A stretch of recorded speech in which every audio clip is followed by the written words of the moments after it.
Today we are going to be learning the genitive case in German.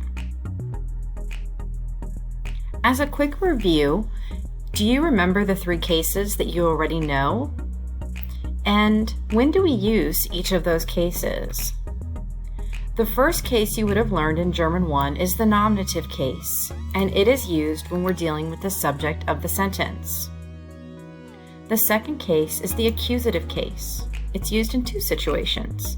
First, when we're dealing with a direct object, and second, when we are dealing with accusative prepositions. We remember those accusative prepositions with the acronym DOGFU, durch, ohne, gegen, für, und And the third case that we learned earlier this year is the dative case, and it is used in three situations. When we're dealing with an indirect object, when we're dealing with dative prepositions, außer, bei, mit, nach, seit, von, zu, and gegenüber, and when we're dealing with specific verbs that take the dative case and are considered dative verbs. The genitive case is the fourth and final case in the German language, and it is used in two different situations. First, it's used when we're showing ownership or possession. And it is also used if we're showing a relationship between two things or between two people. There are also specific prepositions that are considered genitive prepositions and are always followed by the genitive case. Let's take a look at definite and indefinite articles. Most of this chart is already revealed because we know the definite and indefinite articles in the nominative, accusative, and dative cases. If you have your notes from earlier in the year, add the genitive case to the bottom of your notes. If not, you'll need to make new notes because this is extremely important moving forward. In the genitive case, we have a change in our masculine. It becomes des and eines. Our feminine is going to mirror the dative case with der and einer.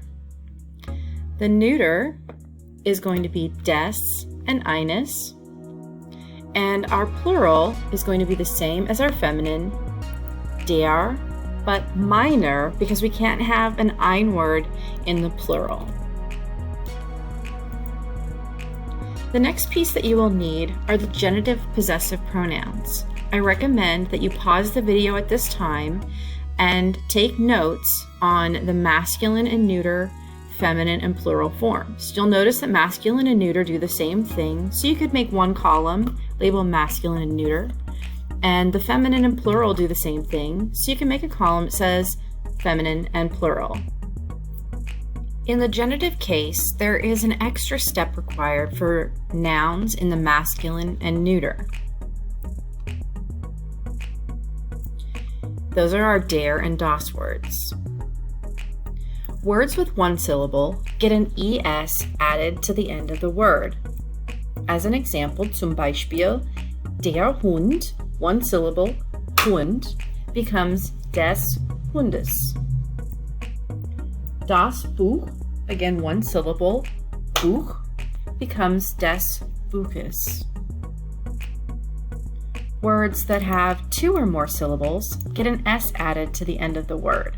Zum Beispiel, der Vater, Vater, Vater becomes des Vaters. Das Flugzeug, Flugzeug becomes des Flugzeugs.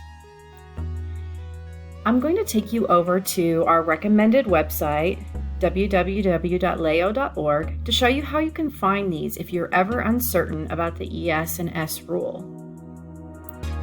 I have entered the word Haus, a very common noun in German. When you come to www.leo.org and you enter a word in the search bar, you'll see the English on one side, you'll see the German on the other side, which my students are all very familiar with.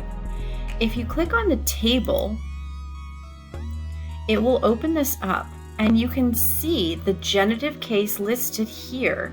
So nominative, genitive, dative, accusative, and you can see des Hauses listed for you. And you can also see the plural form, der Häuser. If I want to double check a multi-syllable word like Fußball, I can do the same thing. I come to the table, I open it up, and I see the genitive des Fußballs. And oh my gosh, there's a slash and has Fußballes. Since this is a compound noun, sometimes in that case, Ball would be considered the word that takes the genitive, and Balles because it was a single syllable word. But you can go with either in this situation, Fußballs or Fußballes. I would generally go with Fußballs. So the first situation where we see the genitive case is if we're talking about possession or ownership. In English, we generally add an apostrophe S to a word or to a name to show ownership or possession. Zum Beispiel, Kathy's dog or my mom's car. You'll see that apostrophe S added. In German, you can only add the letter S, never with an apostrophe, to a name to show possession. For all other nouns, the genitive case is used, which we'll explore on the next page. An example of this would be Keta's Hund, showing a name. I can put the S and never an apostrophe in German. Or if it's not a name, I do the genitive forms, which we'll look at in a second. Das Auto meiner Mutter.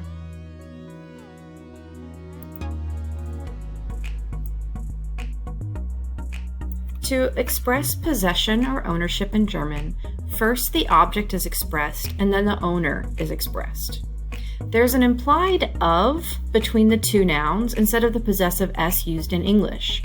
The owner, so to speak, of the object is in the genitive case. Zum Beispiel, my brother's car is red. In German, this would be Das Auto meines Bruders ist rot. First, we express the item that is owned, and then we express the owner. This would literally, with the implied of, become the car of my brother is red. But we don't say that in English. We say my brother's car is red. In German, you can never say mein Bruders Auto ist rot. That would be incorrect. It always has to be das Auto meines Bruders ist rot. As a second example, the woman's coat is over there. You can see that apostrophe S showing possession in English.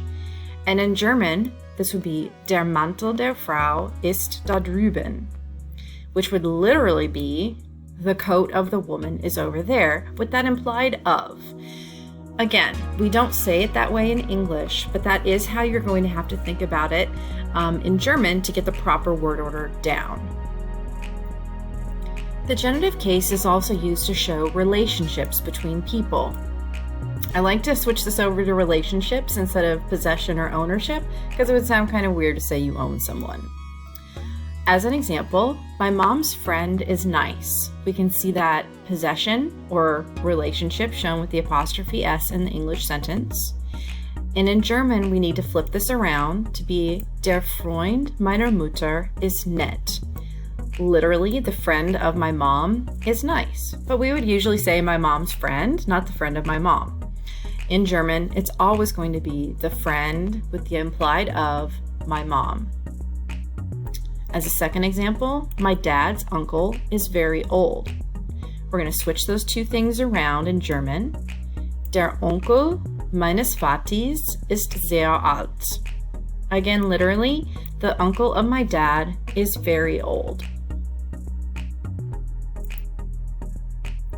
There are also specific prepositions that always take the genitive case, and they are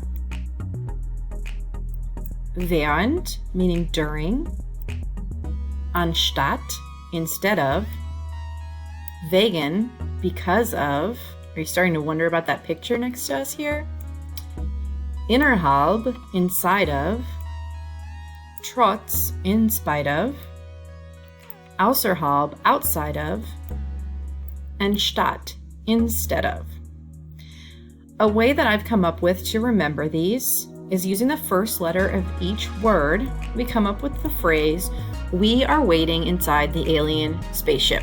Während, anstatt, wegen, innerhalb, trotz, außerhalb, statt.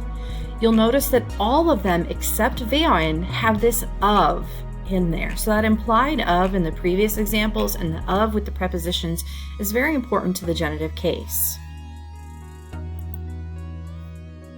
Let's look at some examples of prepositions in the genitive case and how they affect the sentences. So here's a Beispiel. Mein Bruder kommt anstatt meiner Schwester. So we have the genitive ending on meiner Schwester. My brother is coming instead of my sister. Wir spielen Fußball trotz des Regens. We are playing soccer in spite of the rain. Trotz changes that das Regen to des Regens, 2 syllables, Regen, so it gets an S added to the end. That's one of the steps that a lot of people forget when they're starting out with a genitive case, is the ES and S rule. Noch ein Beispiel. Die Kinder lernen innerhalb der Schule. So normally die Schule in the genitive case, our D changes to der. The children are learning inside of the school. And a fourth Beispiel. Es gibt viele Bäume außerhalb meines Hauses. There are many trees outside of my house. So das Haus changes to the genitive minus house, 1 syllable, gets an ES added, minus houses. Those are all of the notes on the genitive case that I have for you. If you need to, go back through the video, pause where necessary, and add information to your notes. We'll be completing several exercises working on the genitive case, and everything in these notes will be very helpful to you. Danke, tschüss!